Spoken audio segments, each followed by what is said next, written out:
quelque chose d'anodin. Tu passes de voyant en voyant, tu poses énormément de questions, très souvent les mêmes. Tu as plein de réponses, tu ne sais même plus ce qu'on te dit, tu ne sais plus où tu en es.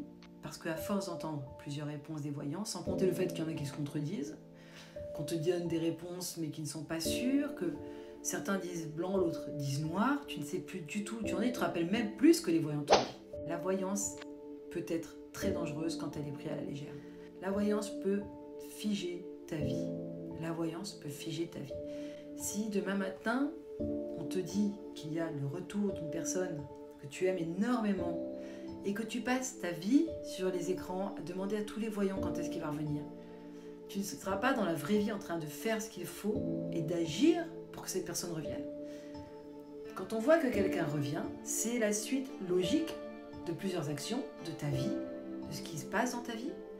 Et logiquement, tu dois être en train d'avancer dans ta vie sentimentale pour que cette personne revienne. D'ailleurs, très souvent, la personne revient quand toi, tu avances dans ta vie sentimentale. Et quand tu arrêtes de vivre, parce que tu te bloques et que tu poses sans arrêt la même question, et que tu figes ta vie sentimentale, tu ne fais plus rien parce qu'on t'a dit qu'il reviendrait, du coup, tu te mets en pause. Tu peux empêcher ce retour. Repousser l'échéance, mais l'échéance peut être repoussée tellement loin que ça pourrait empêcher ce retour. Pour que quelqu'un revienne, il faut que toi, tu vives ta vie. Si tu bloques l'énergie, cette énergie-là, elle va bloquer toute ta vie. Pas parce que tu ne vois pas l'énergie qu'elle n'est pas importante. Si je te disais demain, je te vois gagner au loto, je te vois gagner le gros pactole, je te vois gagner les 17 millions. Tu vois vendredi à 17 millions, tu vas les gagner. Si tu arrêtes de jouer parce que je te dis ça, qu'est-ce qui va se passer? Tu vas pas gagner, tu n'auras pas joué. Ça me paraît logique.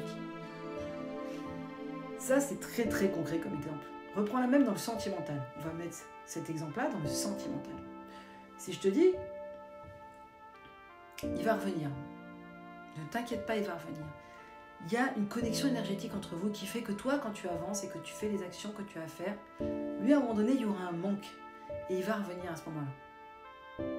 Si tu es tout le temps connecté à cette personne, si tu passes ton temps à poser des questions sur cette personne, il ou elle ne va pas ressentir le manque. Et donc, ne reviendra pas.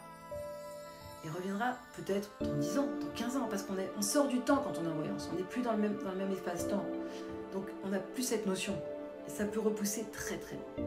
Donc, fais très attention à ce danger-là. Deuxième danger, l'énergie que quelqu'un te passe. Si la personne que tu vas voir n'a pas une bonne énergie, vu qu'on est sur une pratique énergétique, elle te passera sa mauvaise énergie. J'ai des consultants qui m'ont appelé parfois en pleurs, sortis d'une voyance d'une personne qui n'était pas forcément quelqu'un de bienveillant, ou qui n'était pas dans une bonne énergie, qui n'était pas dans une bonne vibe, peu importe pourquoi. Pourtant, on parle de voyants qui sont très connus. Et la personne m'appelle en pleurant. Je pense à un exemple précis en fait.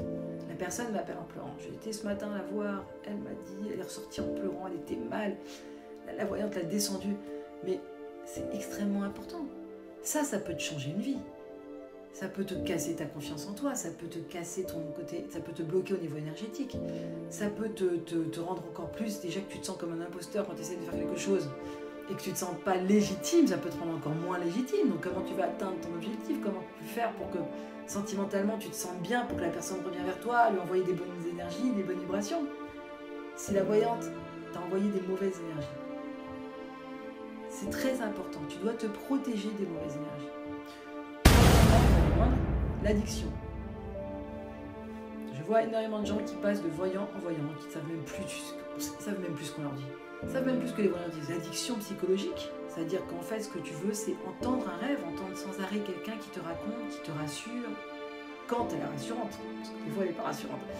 Quand elle te rassure, qui te rabâche et qui rabâche tous les jours la même question, la même réponse, tous les jours. Alors, c'est pas pareil d'avoir un côté un peu antidépresseur en disant je vais parler à quelqu'un qui va me faire du bien. Tu es addict aux réponses. Prends pour argent comptant ce que n'importe qui te dit. Tu ne sais même pas qui est la personne qui te parle. Tu ne sais même pas ce qu'elle a fait avant dans sa vie. Tu ne sais même pas si c'est quelqu'un de bon ou de mauvais. Tu ne sais même pas à qui tu t'adresses.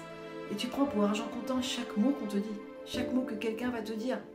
Et tu passes de l'un à l'autre. Et à chaque fois, donc tu fais des montagnes russes émotionnelles. Quand c'est bien, t'es au top. Quand c'est pas bien, paf, tu t'éclates. Donc tu passes ton temps à faire ça. C'est épuisant pour toi. Tu es de plus en plus épuisé. Mon conseil est super important. Tu as compris les 3 dangers.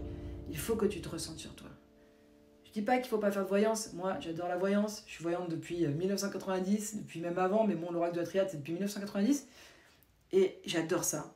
Je dis pas qu'il faut pas faire de voyance, mais il faut la faire de façon sage, avec du discernement, et régulièrement se recentrer sur toi. Se recentrer sur toi. Et savoir ce que tu ressens vraiment. Où tu es. Te réaligner. Voilà, c'était mon conseil du jour et ma petite vidéo pour aujourd'hui.